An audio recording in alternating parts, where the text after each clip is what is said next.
Yang Ya, penting Mem. udah siap ya. Halo Andika. Ya, Mem, sudah Oke, siap. good. Ya, kita masih dengan modul 6 tentang bahasa laporan Sudah, hasil Mem. penelitian, yes. Jadi kita masih dengan modul 6, materi tentang bahasa laporan hasil penelitian dan hasil kegiatan. Kali ini Andika akan mempresentasikannya sedetil-detilnya tentang seperti apa bahasa atau formulasi bahasa pada laporan hasil penelitian dan hasil kegiatan. Apakah sudah sama? Apakah sama atau ada perbedaan dengan bahasa atau formulasi bahasa pada proposal, hasil proposal penelitian dan proposal kegiatan. Yuk kita ikuti bersama. Disilakan Andika.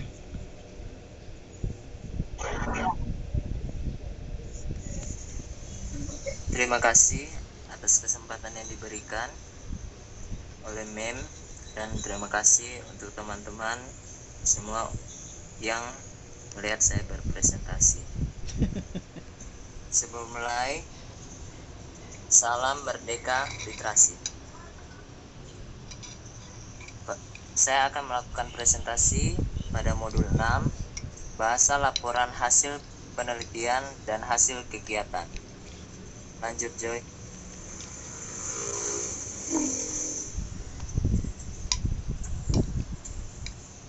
Pengantar, penulisan laporan sangat penting baik dari segi kebahasaan maupun dari segi ketepatan waktu pelaporan. Laporan harus disusun dengan formulasi bahasa yang sesuai agar mudah dipahami. Penelitian atau kegiatan harus segera dilaporkan agar dapat diketahui oleh sebagai pihak dengan cepat, serta penulisan dan pempublikasian penelitian atau kegiatan harus segera dilakukan agar manfaat teoretis dan praktisnya dapat segera dirasakan. Lanjut.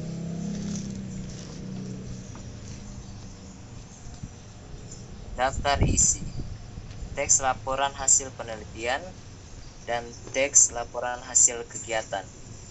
Lanjut, Joy.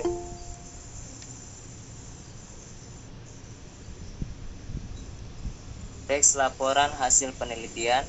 Laporan penelitian disusun menurut struktur teks tertentu yang terdiri atas tahapan-tahapan dengan genre mikronya masing-masing.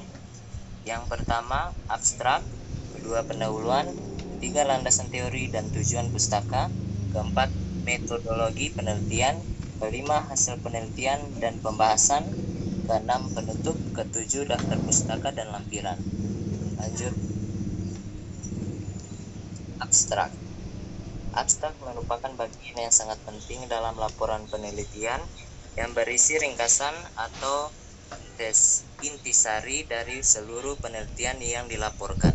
Abstrak berfungsi secara sosial untuk menjelaskan keseluruhan isi penelitian yang mencakup 1. Masalah yang diteliti dan atau tujuan penelitian. Kedua, metodologi penelitian. Ketiga, temuan yang dihasilkan dan pembahasan. Keempat, kesimpulan, implikasi, dan atau saran. Abstrak dapat menjadi bagian dari artikel ilmiah. Lanjut.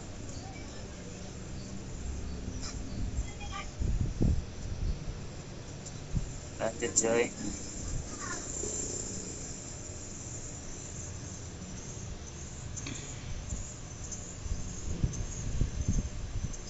Ketiga,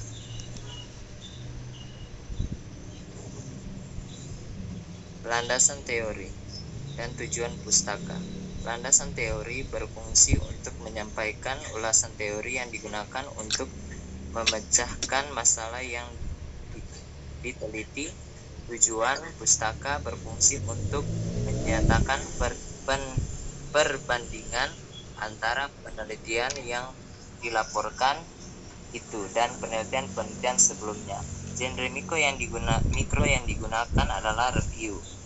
yaitu dengan mengevaluasi keunggulan dan kelemahan sejumlah teori yang ada atau penelitian terdahulu yang membanding-bandingkan melalui genre mikro, diskusi atau eksposisi. Lanjut.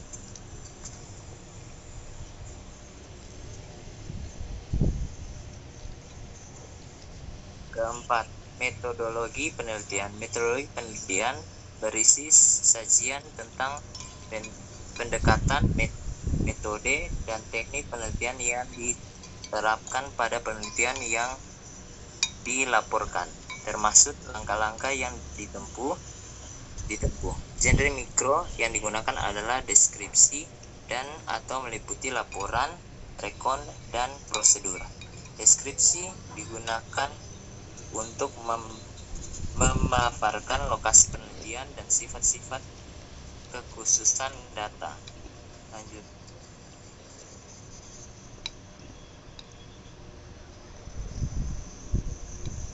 Lima, hasil penelitian dan pembahasan.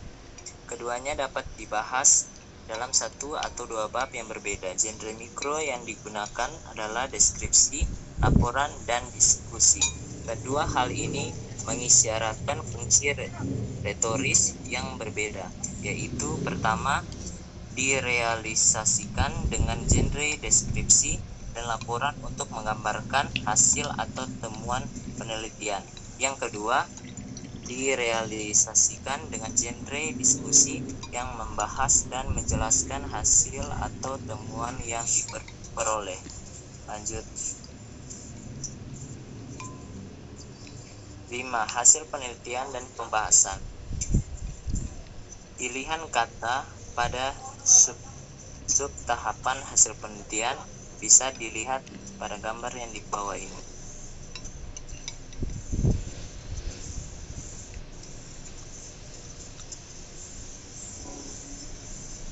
Penutup. Penutup merupakan tahap akhir yang berisi simpulan dan saran atau implikasi. Genre mikro yang digunakan adalah deskripsi dan atau eksposisi.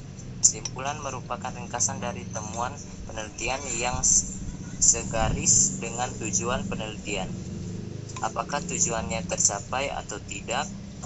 Saran berisi masukan tentang tindakan yang seharusnya dilakukan, baik secara teoretis maupun praktis. Implikasi adalah konsekuensi logis yang timbul sebagai akibat dari temuan tersebut. Lanjut.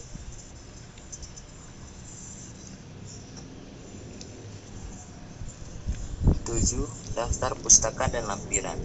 Yang perlu dimasukkan dalam daftar pustaka adalah semua sumber yang digunakan sebagai acuan dalam membuat laporan penelitian dengan penulisnya mengikuti satu model, misalnya model apa.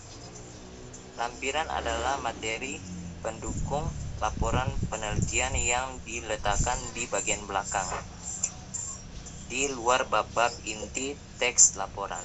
Materi yang dapat dimasukkan dalam lampiran antara lain 1.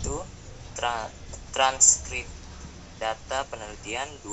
Panduan wawancara kepada informan. 3. Dokumen yang dijadikan bahan analisis atau rujukan. 4. Surat-surat pendukung. 5. Gambar atau foto. Lanjut. Struktur teks laporan penelitian. Laporan penelitian yang lengkap menurut Paltregi and Stersfeld tahun 2007, yaitu pertama halaman judul, halaman pengesahan pembimbing, kemudian kata pengantar, halaman deklarasi, daftar isi, daftar tabel dan daftar gambar, abstrak, bab 1 pendahuluan, bab 2 landasan teori dan tinjauan pustaka, bab 3 metodologi penelitian, bab 4 hasil penelitian dan pembahasan, bab 5 penutup, daftar pustaka dan lampiran. Lanjut. Contoh sistematik laporan penelitian bisa dilihat pada gambar di bawah ini. Lanjut, struktur teks dan genre mikro pada laporan penelitian bisa dilihat pada tabel di bawah ini. Lanjut, teks laporan hasil kegiatan. Lanjut. Yang pertama, ringkasan. Ringkasan merupakan intisari dari keseluruhan kegiatan yang dilakukan yang mengandung unsur-unsur. Pertama, tujuan kegiatan. Kedua, deskripsi kegiatan. Ketiga, pelaksanaan kegiatan. Keempat, saran. Dan genre mikro yang digunakan adalah deskripsi. Lanjut.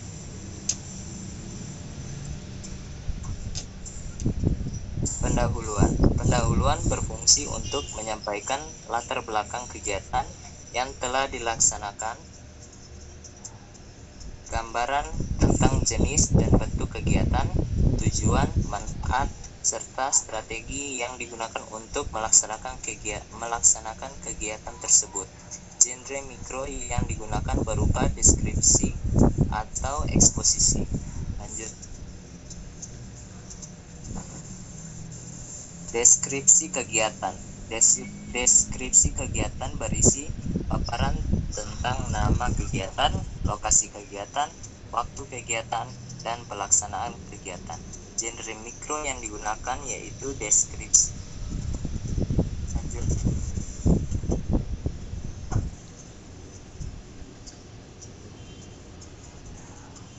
Pelaksanaan kegiatan.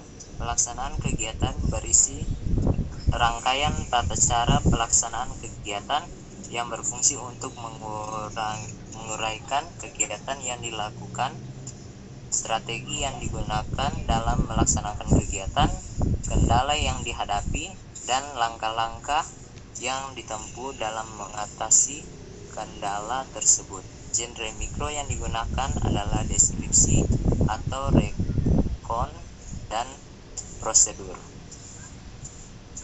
Lanjut. Penutup. Penutup berisi pernyataan simpulan bahwa kegiatan yang dimaksud telah dilaksanakan dengan baik dan bermanfaat, serta berisi saran untuk perbaikan kegiatan yang akan datang. Genre mikro yang digunakan yaitu deskripsi dan eksposisi. Lanjut.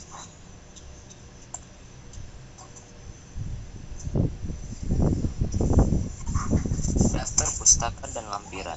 Daftar pustaka diletakkan di belakang setelah bab inti.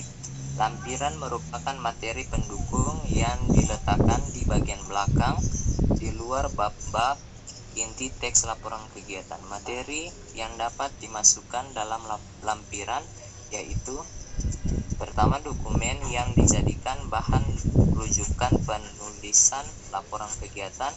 Kedua, surat-surat pendukung. Ketiga, rincian penggunaan data. Keempat, gambar atau foto. Lanjut. Contoh sistematik laporan kegiatan bisa dilihat pada gambar di bawah. Lanjut. Ada bagian Struktur teks dan genre mikro pada laporan kegiatan bisa dilihat pada tabel di bawah ini. Lanjut, Joy. Sekian dari saya, Andika Pratama Cornelis. Terima kasih atas perhatian semua, dan Mem Stella. Salam Merdeka Literasi. Iya, Andika, Andika, thank you banget nak ya. Joy juga terima kasih Joy sudah sudah jadi operator sepanjang hari ini. Jadi sekali lagi terima kasih Joy. Gini Joy, ada hal yang Mem suka dari kau adalah tentang tentang PPT-mu. Itu kau kreatif sebenarnya ya. Gambar-gambarmu lucu, unik. Tapi ada beberapa di antara slide itu, oh my god. Kena itu ada gambar yang semi gimana begitu, Joy. Oh my god, Joy. Jadi mudah-mudahan ketika diupload ya,